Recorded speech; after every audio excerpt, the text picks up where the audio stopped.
And I'm Matt. And our article was Artificial Intelligence Talent War in the United States.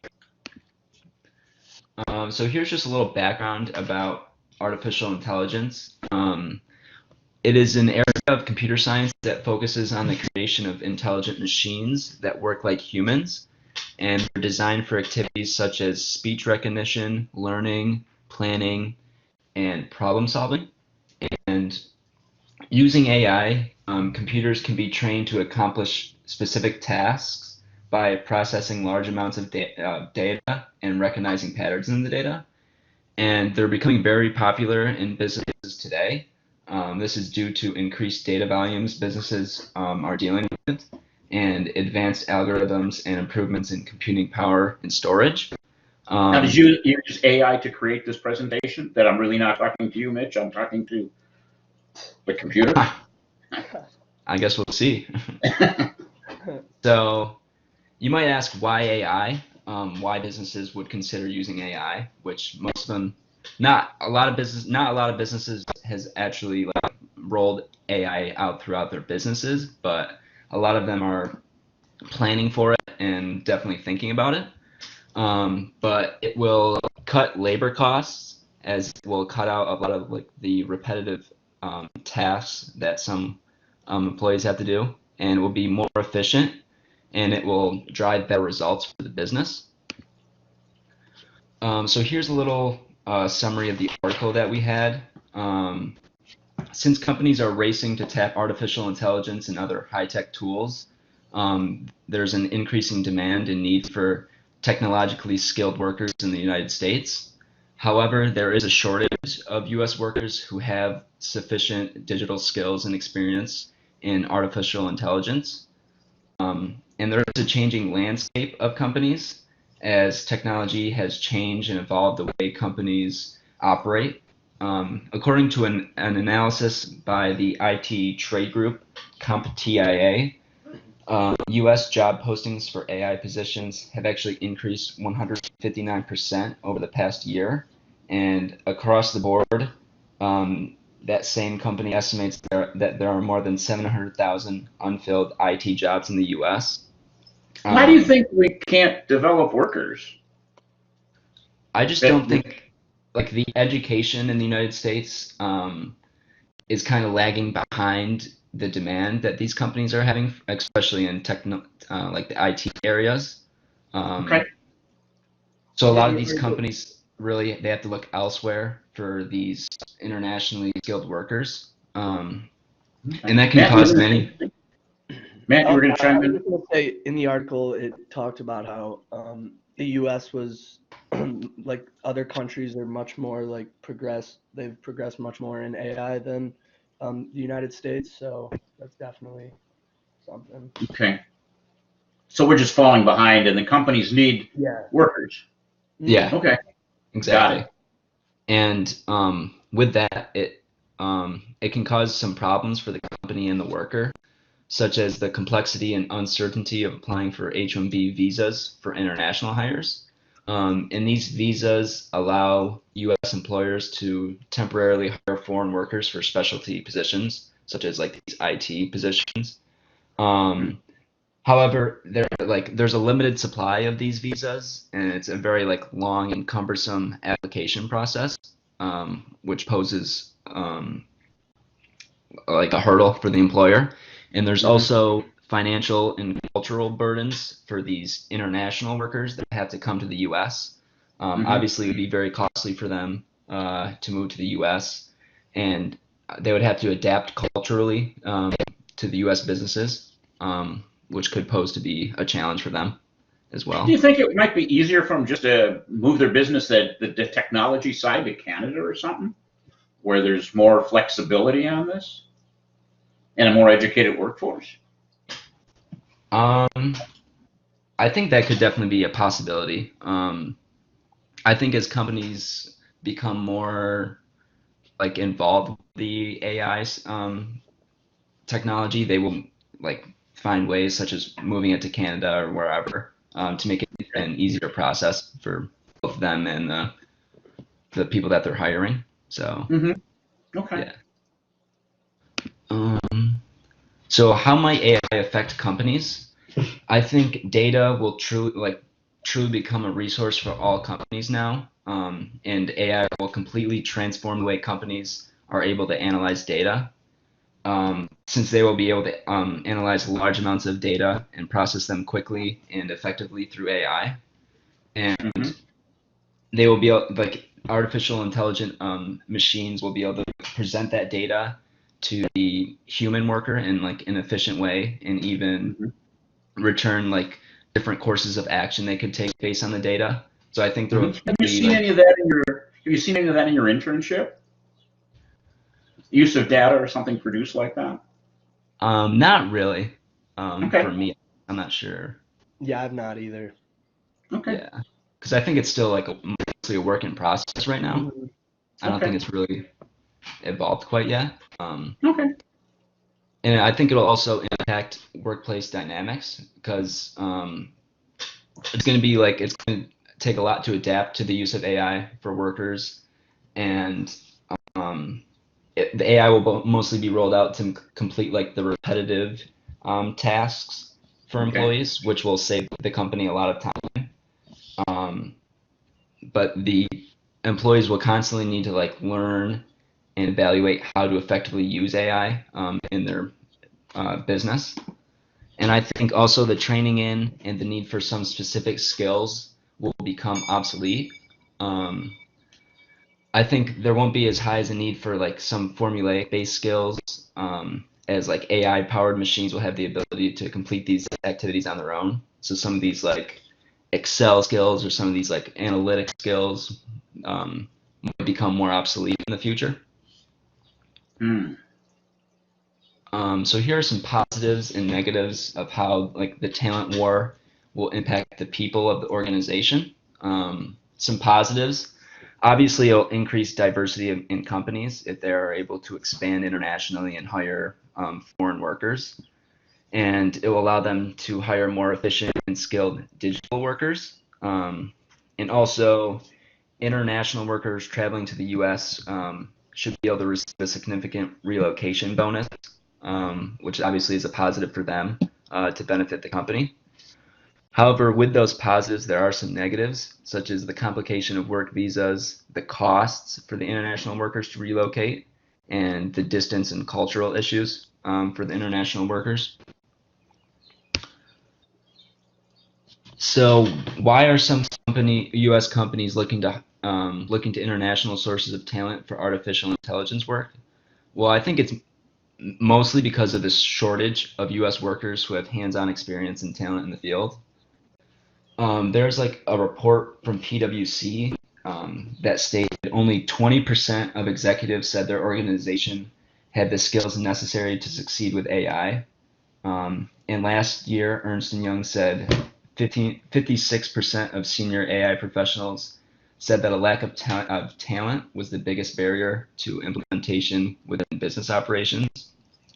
So that's mostly why they're looking elsewhere for talent. And AI is expected to add 16% or 13 trillion to global economic output by 2030. So Huge. obviously, yeah, it will have a very big impact in the near future. Also, it will provide cheaper foreign labor as companies can outsource some of these areas and find cheaper foreign workers. And many international workers like have the unique skills necessary for working in AI. And the U.S. needs to secure a competitive advantage where it matters most. And there's a lot of AI talent globally. And I think many companies can gain a competitive advantage over other companies if they successfully innovate AI into their everyday business, as it will make things a lot easier for them as a company. So here's just a graph that kind of shows like the job openings Right. for AI since 2015. So the darker green line on top shows the postings per million, and it's a 4-week moving average. And the like lighter green line on the bottom shows the searches per million, which is also a 4-week moving average. So you would assume that the searches are people looking Yes. and looking for work, and the postings are employers looking for people. Yes. So as you can see from the graph, the employers are definitely looking for a lot more work than people are actually searching for, which is creating a shortage. It's huge. Especially since 2017, it's really increased. Wow, if you guys had those skills, you'd be, on graduation, you'd have a job all nailed Yeah, down. yeah, Yeah. exactly. So I think this graph really just shows the increased demand Yeah. for these AI related positions. So firms encounter many difficulties when they want to hire international talent. There's significant barriers to entry, and many of which stem directly from government policies. And one thing is the number of petitions for the H-1B visas fell by 15% in 2018, which was the first decline in 5 years. And like Mitch was saying earlier, H-1B visas allow workers in highly skilled occupations to work in the US for up to 6 years and can be sponsored by any company that is in the US or by a multinational company that has operations in the US. And Congress actually sets an annual cap on the number of H-1B visas it will allow. And currently the cap is 65,000 plus an additional 20,000 for students who graduated with an advanced degree from a U.S. college or university. And in the fiscal year 2017, nearly 199,000 people applied for an H-1B visa, and immigration experts attribute this decline to regulatory and administrative changes, including a significant increase in requests for additional evidence and interviews to process visa applications, as well as proposals to eliminate work authorization for spouses of high skilled workers. And for example, the Buy American, Hire American, which was an executive order signed by President Trump in 2017, and it forecasted sweeping changes in the way foreign workers are issued visas. This current immigration climate in the US is less welcoming to the potential foreign worker than it has been in the past, which changes the way foreign workers are issued visas. And But as we part of can't this, fill these, there's no Americans to fill these jobs. yeah, Right. So if there's not enough people to fill them, and we don't want foreigners to come in and do the work, won't we fall behind the rest of the world in this area? yeah, I mean that's where I disagree with this. Where I don't think it should have been signed by Trump because that definitely would happen. Right. But so that's why, and as part of the shift, the visa applicants are also facing increasing challenges in the form of requests for evidence or RFEs. And the U.S. Citizen and Immigration Services sends applicants an RFE if it requires additional information to determine if that applicant is eligible for a benefit. And RFEs issued in the first 8 months of 2017 increased by 45% over the same period in 2016, while H-1B applications increased by just 3%. Hmm. And this is not since 2009 has the U.S. Citizenship and Immigration Services issued these RFEs at such a rate. So that being said, Congress should ensure that any foreign AI expert is able to quickly obtain an H-1B visa and that foreign students specializing in AI at American universities are immediately eligible for a path to citizenship. Yeah, I thought I keep hearing the president say he wants the brightest and the best, and this seems like the brightest and the best. I know, but because it's not, Okay. I feel like because it's not American, then I feel like he wants the brightest and the best from the country, which I don't necessarily agree with. I don't think is right, but Yep. and another thing is to sponsor a work visa typically costs around $5,000 per employee, and the paperwork burdens appear to be increasing. Um, this cost impacts the types of firms high skill immigrants will apply to work for in the first place. Even when attracted to work at startup companies, foreign workers may ultimately privilege their applications to incumbents due to high startup failure rates and because they will likely have a better chance of obtaining work visas at established firms. And another difficulty is the lack of human contact during the recruitment process. Most companies recruit foreign workers online, which eliminates a crucial part of the hiring process, which is human contact. Demanding potential employees to fly to the country for the recruitment is not an option for many companies due to high travel costs. And as such, recruitment managers can't assess the employee's body language, expressions, and character. Um, However, companies counter this problem by looking for representatives to evaluate the potential employee and find out other aspects that are essential to the recruitment process. Okay, so difficulty adjusting. There's three. Um, Most companies, many executives don't assume that the rules of good business are the same everywhere. In other words, they don't believe that they need to or should have to engage in special efforts for their expats. Mm-hmm. The challenge of working abroad is to adjust to a new culture. Change is never easy, and cultural differences are hard to get your finger on because most of it happens without consciousness of it. So Mm-hmm. therefore, the only way you can combat this challenge is by preparing. So the first thing is general adjustment, and this regards the way in which expatriates cope with living in a foreign country, such as living conditions, healthcare, and shopping. It is also extremely difficult to adjust to a radically different culture and language. So that it means that the employee has to adjust, and then the employer has to adjust to dealing with people from different cultures. Yes. Okay. Would And either of you guys take an assignment overseas? An expat assignment? did you say would we or have we? Yeah, would you? Oh, absolutely. I think I definitely, yeah, I absolutely. think I would as well. Yeah, Good. it'd definitely be a challenge, but I mean, I feel I like think it it'd would be a be good very experience. interesting. Yeah, I great experience. I fully agree with you. Absolutely. Great Yeah. experiences to work overseas. Okay. And another type of adjustment known as interaction adjustment, and this addresses the expatriates' efforts to establish relationships with locals and the extent to which an expatriate is comfortable with his or her interpersonal contact with host country nationals. Another type of adjustment, work adjustment, this refers to the way um, expatriates fit into the workplace and includes aspects such as performance standards, supervision, and responsibilities. And the last thing that kind of like ties all this together is culture shock. And culture shock is the natural psychological disorientation people experience when they live and work in a culture that's different from their own. Outcomes from experiencing culture shock include extreme homesickness, sleep difficulties, significant nervousness and exhaustion, and just an overall great difficulty performing well at your job.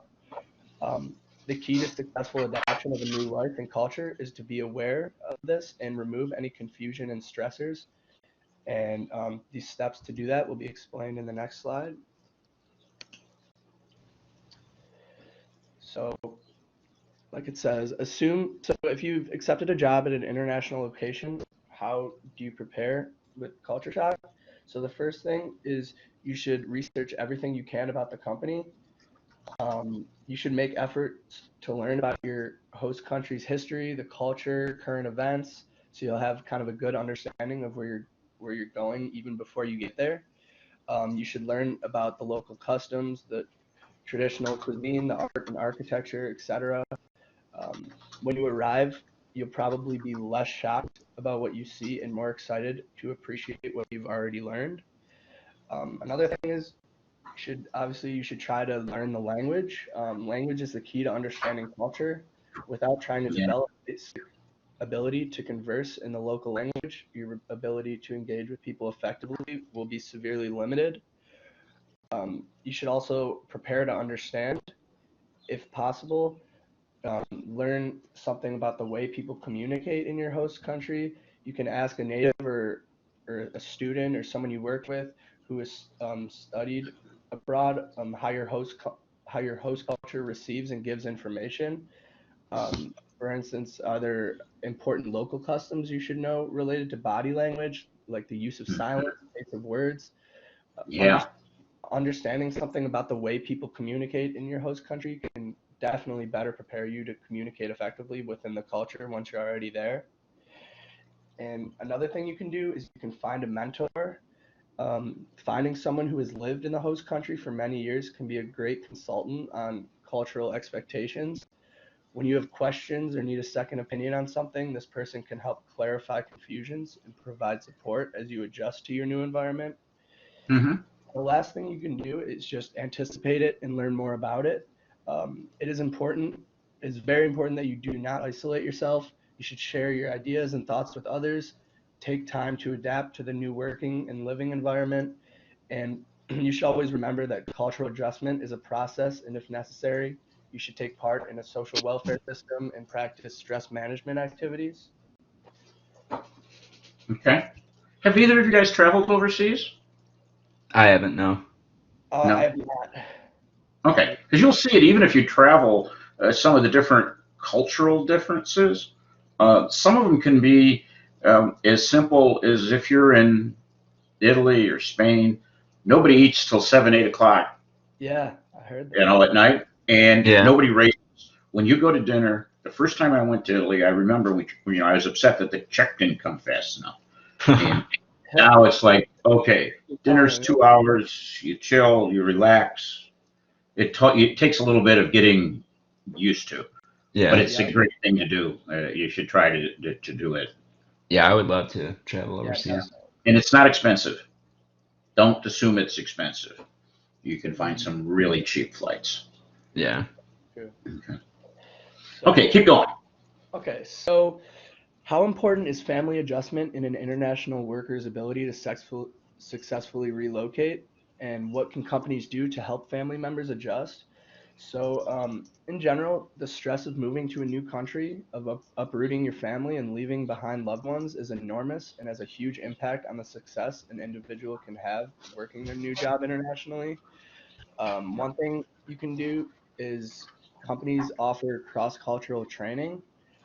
Cross-cultural training refers to the training given to employees related to the cultural differences between nations, the awareness of which helps in running smooth business across the nations. This training prepares the individual and their family mentally for the move. It kind of removes some of the unknown and it increases self-awareness and cross-cultural understanding.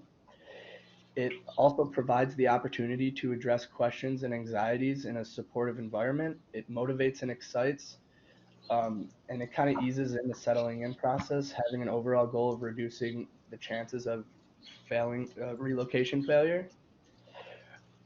Companies can also offer medical assessment for international staff and their families. Um, they can do this both prior to departure and also annually throughout the assignment. This ensures that any medical issues are identified, they can be managed and prevented. Another thing is companies can assign a relocation agent to families. Assigning a relocation agent kind of helps families find their feet in their new country and lessens the stress. A relocation agent acts as an intermediary between you and the numerous administrative and logistical challenges that will need to be overcome.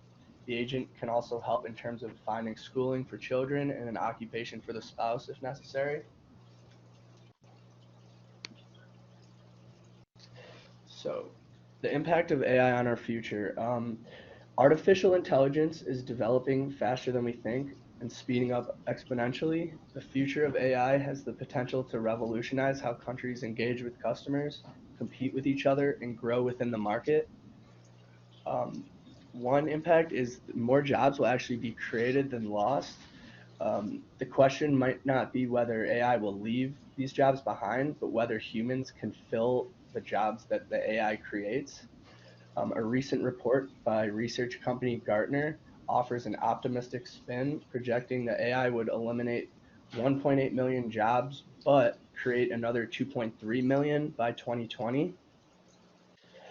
Um, AI will also replace the jobs, like I was saying earlier, that involve like repetitive tasks or basic problem solving tasks. Um, Organizations will benefit from an increase in productivity as a result of greater automation, meaning more revenue will be generated. This thus provides additional money to spend on supporting jobs in the services sector. And by offering new tools for entrepreneurs, it may also create new lines of business that we can't imagine now. Overall, the possibilities of AI are endless. Its future will be created by us, and it will influence the choices we make and the actions we take. This revolutionary technology has the potential to become the single most influential human innovation in history, but we have no way of predicting how it will behave. However, with appropriate safeguards, we can ensure that AI systems are intentional, intelligent, and adaptable without sacrificing the important qualities that define humanity. That's it. Great. One question for both of you guys. It was very well done. I could see you brought a lot of different stuff into it too, which I think is good, and developed some of the thoughts. It's the whole concept of AI plus the working abroad, and whether they're international workers here or you're an international worker. Now that you know this, what advice would you give somebody in high school or someone starting college this year? What would you tell them based on what you know today about AI? I mean, I would say definitely. I mean, it's a skill that's extremely important. It's going to be huge in the future. So, I mean, I would say to definitely start early and learn as much possible about it because I feel like this is going to be the future. This is our future. So if you start at an early time, it's something that can definitely benefit you and for like any jobs or careers in the future. It's definitely good to know. Okay. Yeah, I agree. Like AI or any like IT related skill, I think will be very important in the future as you know, technology just keeps um, upgrading and innovating and changing how companies operate. So yeah. Yeah, I think realizing how it all ties into how an organization behaves and how management acts are great. I thank both of you gentlemen, and we can end here. All right. Thank